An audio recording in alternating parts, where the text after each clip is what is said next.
pledge ourselves to fulfill the promise expected of us, not only by Her Majesty, but by all the nations of the world, to show how our small community, with its people drawn from many lands, of diverse racial origins, and subscribing to a variety of religious beliefs, can, in harmonious cooperation, make its contribution to the sum total of world peace, world progress, and world happiness. As the night follows day on independence, you tend to become a member of the United Nations. It was the thing to do. It would have seemed very strange if you didn't seek to be a member of the United Nations.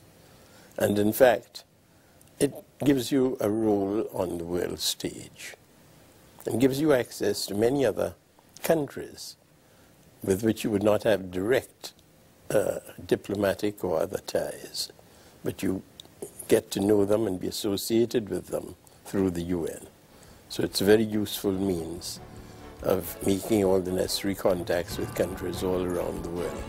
And so the government of the newly independent Trinidad and Tobago, under the leadership of Dr. Eric Williams, sought official representation at the United Nations, and on the 18th September 1962 became a member of this global association of governments, which facilitates cooperation in international law, security, economic development and social equity, the United Nations.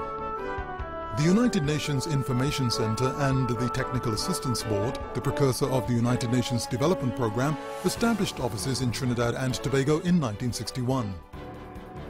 At a cocoa conference held at Hilton Hotel, the Prime Minister welcomed about 100 delegates from 20 countries. The conference, under the sponsorship of the United Nations Food and Agricultural Organization, aimed at stabilizing the price of cocoa. This was the first international conference held in Trinidad since its independence.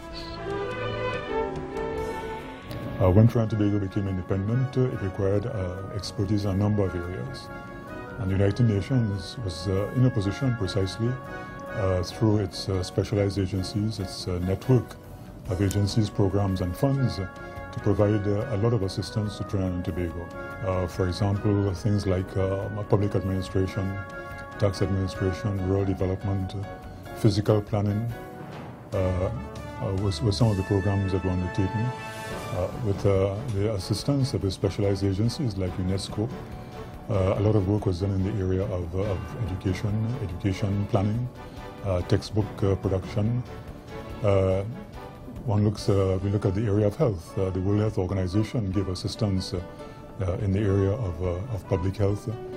The International Civil Aviation Organization gave assistance to establish in Trinidad and Tobago a school to be able to train air traffic controllers. These are just some of the examples. The list is quite long. I think perhaps a very important one that should be mentioned is the assistance that was given by the United Nations, even before, just a little bit before independence, in funding a program to train engineers at St. Augustine, at the UE. Faculty of Engineering in St. Augustine. So these are some of the areas in which the United Nations was able to be of great assistance in the early days of the independence of Trinidad and Tobago. With these achievements and steady economic growth, the United Nations remains committed to working with the government and people of Trinidad and Tobago to address current and emerging challenges to attain national development goals.